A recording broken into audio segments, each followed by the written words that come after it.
다 함께 사도신경으로 우리의 신앙을 고백하며 7월 20일 새벽 예배를 하나님 앞에 올려드리겠습니다. 전능하사 천지를 만드신 하나님 아버지를 내가 믿사오며 그 외아들 우리 주 예수 그리스도를 믿사오니 이는 성령으로 잉태하사 동정녀 마리아에게 나시고 본디오 빌라도에게 고난을 받으사 십자가에 못 박혀 죽으시고 장사한 지 사흘 만에 죽은 자 가운데서 다시 살아나시며 하늘에 오르사 전능하신 하나님 우편에 앉아 계시다가 저리로서 산자와 죽은 자를 심판하러 오시리라. 성령을 믿사오며 거룩한 공예와 성도가 서로 교통하는 것과 죄를 사하여 주시는 것과 몸이 다시 사는 것과 영원히 사는 것을 믿사옵나이다. 아멘.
이 새벽 함께 보실 하나님의 말씀은 이사야 44장 21절부터 28절 말씀입니다. 야곱아 이스라엘아 이 일을 기억하라. 너는 내 종이니라. 내가 너를 지었으니 너는 내 종이니라. 이스라엘아 너는 나에게 잊혀지지 아니하리라. 내가 내 허물을 빽빽한 구름같이 내 죄를 안개같이 없이 하였으니 너는 내게로 돌아오라. 내가 너를 구속하였음이니라. 여호와께서 이 일을 행하셨으니 하늘아 노래할지어다. 땅의 깊은 곳들아 높이 부를지어다. 산들아 숲과 그 가운데의 모든 나무들아 소리내어 노래할지어다. 여호와께서 야곱을 구속하셨으니 이스라엘 중에 자기의 영광을 나타내실 것이미로다. 내 구속자여 모태에서 너를 지은 나 여호와가 이같이 말하노라. 나는 만물을 지은 여호와라.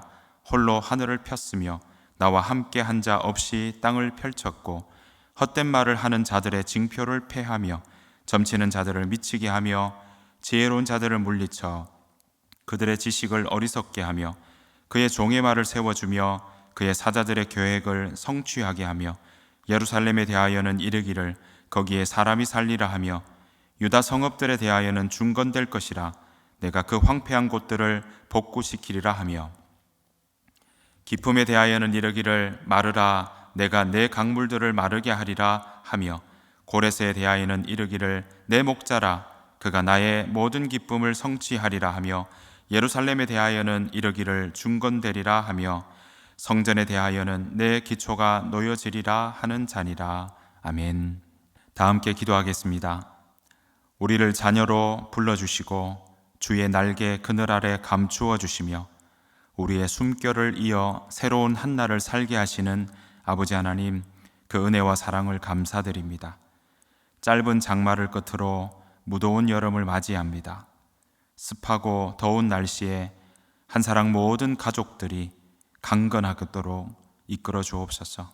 특별히 코로나 시기에 수험생으로 살아가고 있는 자녀들에게 지치지 않도록 돌보아 주옵소서. 또한 더위와 싸우며 나라를 지키고 있는 국군 장병들에게 힘을 더하여 주옵소서. 더불어 병고로 인해 고통 중에 있는 성도들에게 평안으로 지켜주시고 치료의 빛을 비추어 주셔서 회복의 은총을 내려 주옵소서. 이 시간 주의 말씀 듣기를 원합니다. 성령 하나님, 우리 각자의 마음을 만져주시고 주의 말씀으로 새롭게 되는 시간이 되도록 역사하여 주옵소서. 귀하신 예수님의 이름으로 기도하옵나이다. 아멘. 예배로 하루를 시작하시는 여러분들에게 우리 주님의 은혜와 평강이 충만하시기를 간절히 축복합니다. 오늘은 지속되는 어려움 앞에서라는 제목으로 하나님의 말씀 함께 나누기를 원합니다. 저는 군 생활을 전방에서 했습니다. 군 생활하는 중에 군견을 교육하고 또 군견과 함께하는 군견병들과 사병들과 함께 그렇게 수개월 지내본 적이 있습니다. 군견을 훈련을 어떻게 시키는지 그때 보았고요. 또 평상시에 군견의 훈련과 군견의 그 먹이 주는 것부터 해서 그런 모든 부분들을 옆에서 지켜볼 수 있었습니다. 전방에 수색 업무할 때도 함께 했지만 그 군견의 많은 모습들을 옆에서 볼 수 있었던 것은 또 새로운 경험이었습니다. 그런데 군견을 훈련시킬 때 빼놓을 수 없는 과정이 있다고 합니다. 그 과정은 무엇이냐면 바로 기다림입니다. 인내하는 것이죠. 먹을 것을 앞에 두고 기다린다든지 또는 어떤 일을 하기 전에 기다려라는 그 군견병의 말에 기다릴 줄 아는 것, 그 훈련은 굉장히 중요한 훈련이라고 그렇게 들었습니다. 여러분, 사실 이 기다림, 이 인내는 비단 군견을 훈련하는 그런 요소에만 중요한 것이 아닙니다. 우리 사람의 성품에도 인내하는 것은 굉장히 중요한 덕목 중에 하나입니다. 게다가 갈라디아서에 보면 성령의 열매를 이야기할 때 인내라는 열매가 있는 것을 보면 우리의 신앙에 있어서도 이 인내의 열매는 굉장히 중요한 요소라는 것을 우리는 알 수 있습니다. 여러분, 가고 싶은 여행을 앞두고 기다리는 것, 이런 인내는요, 굉장히 설레이는 인내입니다. 하지만 벗어나고 싶은 고통 속에 있을 때 그 현실을 참아라고 할 때는 그 기다림은요, 정말 견디기 쉽지 않습니다. 너무나도 힘든 일이지요. 차라리 이런 기간이라도 딱 정해져 있다고 한다면 그나마 어느 정도는 견딜 수 있겠지만, 하지만 기간 없이 인내하라는 것은 정말 쉽지 않은 일이라는 것을 우리는 다 알고 있습니다. 여러분, 오늘 본문에 나오는 이스라엘 백성들도요, 지금 바벨론의 포로의 신분으로 보내고 있습니다. 지금도 포로라고 하면 자유롭지 못하다는 걸 알고 있습니다. 그런데 그 옛날, 지금 오늘 본문에 나오는 이스라엘 백성들이 살아갔던 그 시대는 포로 생활로 한다는 건 얼마나 힘들었겠습니까? 포로 생활이 지속되자 이스라엘 백성들은요, 지쳐갔습니다. 선지자를 통해 이 앞에 우리가 40장에서 본 것처럼 위로하라, 함께 하겠다, 도와주겠다 라는 그 하나님의 말씀을 분명히 듣긴 했지만, 하지만 생활의 변화가 바로 이어져 가지 않았기 때문에 그 이스라엘 백성들은 도대체 하나님께서 어떻게 위로하시는지, 하나님께서 어떻게 도와주시는지, 그런 모습에 대해서 믿음이, 그 신뢰가 점점 균열가기 시작했던 것입니다. 지리한 포로 생활 그 끝은 보이지 않습니다. 이제 더는 견디기 힘들 것 같은 마음, 그리고 다 포기하고 싶은 그런 현실의 모습 속에 그들은 조금씩 힘들어하고 무너져 버릴 것 같은 마음으로 살아갔던 것입니다. 여러분, 이런 이스라엘 백성들에게 그 마음 속에는 이런 질문이 생겼지 않았을까요? 정말 하나님께서 우리와 함께 하시는 것일까? 정말 하나님께서 우리와 함께 하시며 여전히 사랑하고 계시는 것일까? 정말 하나님은 우리를 도와주시려고 하실까? 그렇다면 하나님께서 선택하신 우리를 이렇게 놔두는 것은 어불성설이지 않은가? 이런 질문들이 그들에게 생겼을 것입니다. 게다가 혹시 우리가 하나님께 죄의 용서함을 받지 못해서 이렇게 형벌받고 있다고 생각이 드는데, 그렇다면 여전히 우리는 이 형벌 속에만 놓여 있고 하나님 앞에 용서받지 못하는 건 아닐까 하는 낭망의 목소리마저 그들 마음 가운데 있었던 것이죠. 여러분, 고난의 상황이 지속되면요, 믿음이 흔들리기 쉽습니다. 감당하기 힘든 일이 연거푸 생기고, 그리고 사는 게 지옥 같다고 느껴질 때면 우리는 우리가 가진 그 신뢰, 단단하게 보이는 신뢰도 왠지 부식되고, 그리고 점차 사그라드는 불처럼 느껴질 때가 있다 하는 것이죠. 비단 이스라엘 백성들만 이런 모습일까요? 믿음으로 일상을 살아내는, 그리고 일상을 살아내려는 우리 오늘을 살아가는 저와 여러분에게도 이런 일들은 일어날 수 있다라는 것입니다. 여러분, 이럴 때 어떻게 하면 좋을까요? 생각지 못한 어려움이 우리 앞에 계속 지속될 때, 기다리고 견뎌야 할 때 어떤 마음을 우리가 가져야 할까요? 우리가 어떤 마음을 가지고 어떤 태도를 취해야 할까요? 저는 오늘 본문을 통해서 우리가 그 해답을 얻어가기를 간절히 바랍니다. 여러분, 먼저 선지자는요, 오늘 지속되는 고난 앞에서 우리에게 취할 첫 번째 태도를 21절, 22절 말씀에서 이야기를 하고 있습니다. 이렇게 권면합니다. 야곱아, 이스라엘아, 이 일을 기억하라. 너는 내 종이니라. 내가 너를 지었으니 너는 내 종이니라. 이스라엘아, 너는 나에게 잊혀지지 아니하리라. 내가 내 허물을 빽빽한 구름같이 내 죄를 안개같이 없이 하였으니 너는 내게로 돌아오라. 내가 너를 구속하였음이니라. 여러분, 그렇습니다. 우리가 취해야 될, 여러 가지 어려움이 지속될 그때 취해야 될 첫 번째 태도는 무엇이냐면 그것은 바로 기억하는 것입니다. 기억하라는 명령, 오늘 이스라엘 백성들에게 하고 있죠. 하나님께서 왜 이 이스라엘 백성들에게 기억하라고 말씀하실까요? 사실 기억하라는 것은 출애굽 사건과 관련이 있습니다. 애굽 땅 종되었을 때, 그들의 조상이 애굽 땅 종되었을 때, 그때 거기에서 건져내셨던 하나님의 손길을 기억하라라는 것이죠.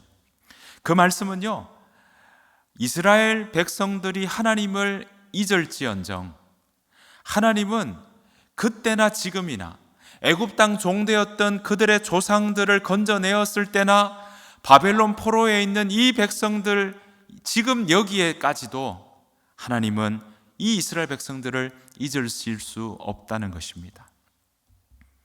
그간 하나님의 백성답게 살아가지 못했던 이스라엘 백성들의 모습이 있습니다.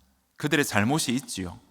하나님께서 돌아오라, 그렇지 않으면 망한다, 그렇게 이야기하시며 수많은 선지자 이사야, 예레미야, 에스겔, 아모스, 호세아, 요나, 하박국, 수많은 사람들을 통해서 말씀을 하셨지만 그들은 그 말씀을 듣지 않았다는 것을 우리는 알고 있습니다. 자, 그러자 그 허물 때문에 결국은 이스라엘 백성들은 이곳 바벨론까지 왔습니다. 포로의 모습으로, 나라는 이미 망한 모습으로, 그렇게 포로 생활로 기약 없이, 돌아갈 곳 없이 살아가는 그들의 일상이었던 것이죠. 그런데 하나님께서는요, 그렇게 무거운 마음으로 있는 이 이스라엘 백성들에게 하나님이 이렇게 말씀하신 겁니다. 내가 구름과 안개가 햇빛에 말끔히 사라진 것처럼 너의 허물을 빽빽한 구름같이, 너의 죄를 안개같이 사라지게 할 것이라고, 너의 죄를 나는 완전히 잊으셨다고 하나님은 우리에게 말씀하시고 이 이스라엘 백성들에게 말씀하고 계시는 겁니다. 그러기에 이스라엘은요 여전히 하나님의 백성이요 하나님의 소유된 나라요 종인 것입니다. 하나님께서 하나님의 백성이기에 그들을 앞으로도 빚어가실 것이고 앞으로도 인도하실 것이라는 사실을 여전히 약속하고 있는 것입니다. 이 사실을 이스라엘 백성들에게 기억하라, 내가 너는 나에게 잊혀지지 않을 것이다 라고 말씀해 주고 계십니다.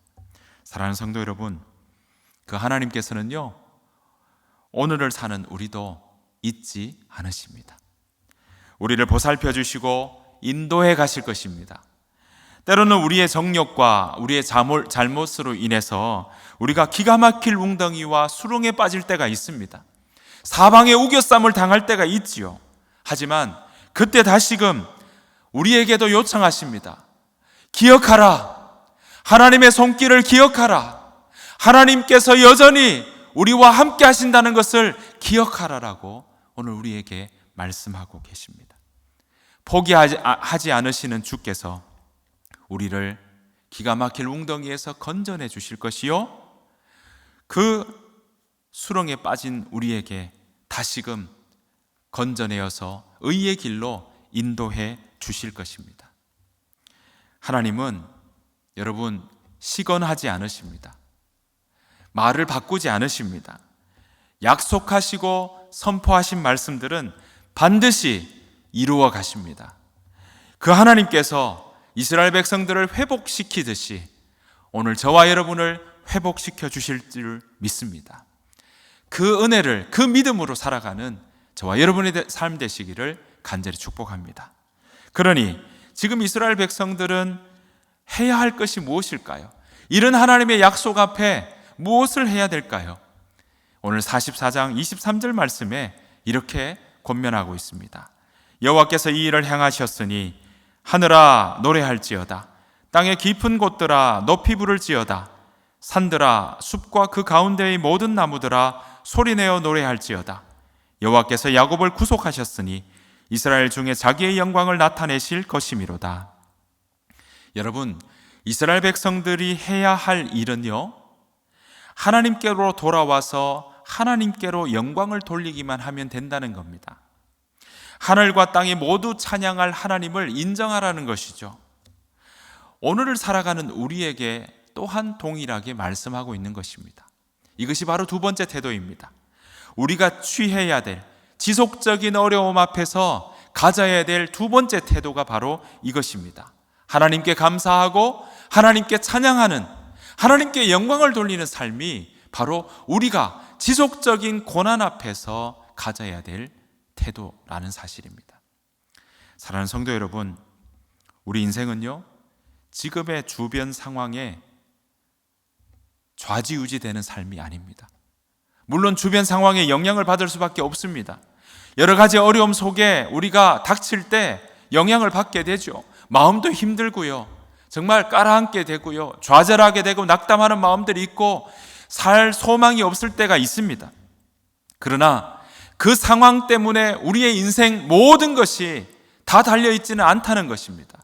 우리의 인생이 어디에 달려 있습니까? 하나님의 손길에 달려 있습니다.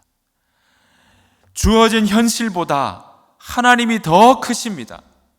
이사야 45장 7절 말씀 보니까요, 하나님은요 평안도, 우리에게 주실 평안도, 우리가 닥치는 환난도 다 하나님의 손 안에 있다고 말씀하고 있습니다. 그래서 우리의 어려운 상황보다 하나님의 인도하심이 더 강하고 더 위대하고 더 크시다는 사실을 우리는 기억해야 할 것입니다. 그 하나님은 우리보다 앞서 일하십니다. 앞서 행하실 하나님을 우리는 인정하면 됩니다. 앞서 행하실 하나님을 인정하면요, 지금의 어려움 속에서도 우리가 흔들리지 않을 수 있습니다. 오히려 어려움 속에서 감사할 수 있습니다. 여러분 기억하십니까? 빌립보 감옥에서 바울과 실라가 그렇게 매맞고 그렇게 바울의 그 한밤중까지 감옥에 갇혀 있을 그때 한밤중에 바울과 실라가 찬양했던 모습처럼 우리가 그렇게 찬양할 수 있는 것입니다. 여러분 감사는요, 표현할수록 풍성해집니다.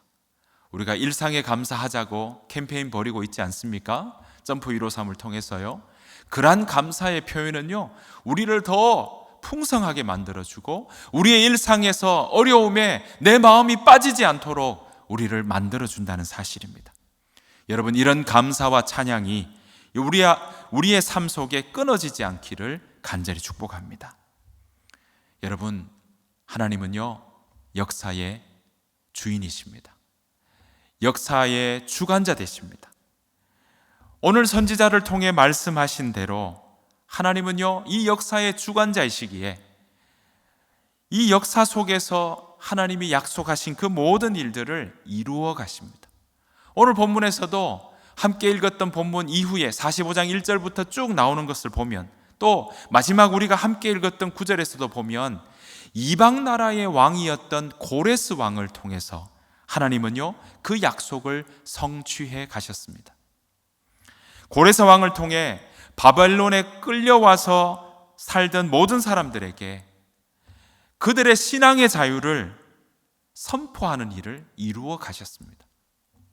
또한 하나님은요, 고레스를 통해서, 그 왕을 통해서 무너졌던 예루살렘을 다시 중건하게 만들어 주셨고 그 길을 열어 주셨고, 이스라엘 백성들은 다시 포로 생활을 마치고 70년간의 그 포로 생활을 마치고 앞으로 돌아갈 일들, 3번에 걸쳐서 예루살렘으로 돌아갈 일들도 하나님은 만들어 주셨습니다. 이처럼 하나님은요, 과거도 현재도 미래도 주관하시는 분이십니다. 여러분, 우리가 함께 불렀던 찬양처럼 어려운 일을 당할 때 우리 믿음은 참 적어집니다. 하지만 의지하는 내 주를 더욱 의지합니다 라는 가사처럼 우리가 그렇게 의지하며 주를 붙들고 살아가는 저와 여러분들의 삶이 되기를 간절히 바랍니다. 하나님을 의지하십시다. 무슨 일을 당해도 예수님 의지합니다 하는 이 가사가 저와 여러분들의 고백이 되기를 간절히 축복합니다. 그렇게 오늘 하루를 넉넉히 살아가는 저와 여러분 되시기를 간절히 바랍니다. 주님께서 가르쳐준 기도로 마치겠습니다. 하늘에 계신 우리 아버지여, 이름이 거룩히 여김을 받으시오며 나라가 임하옵시오며 뜻이 하늘에서 이루어진 것 같이 땅에서도 이루어지이다. 오늘 우리에게 일용할 양식을 주시옵고 우리가 우리에게 죄 지은 자를 사하여 준 것 같이 우리 죄를 사하여 주시옵고 우리를 시험에 들게 하지 마시옵고 다만 악에서 구하시옵소서. 나라와 권세와 영광이 아버지께 영원히 있사옵나이다. 아멘.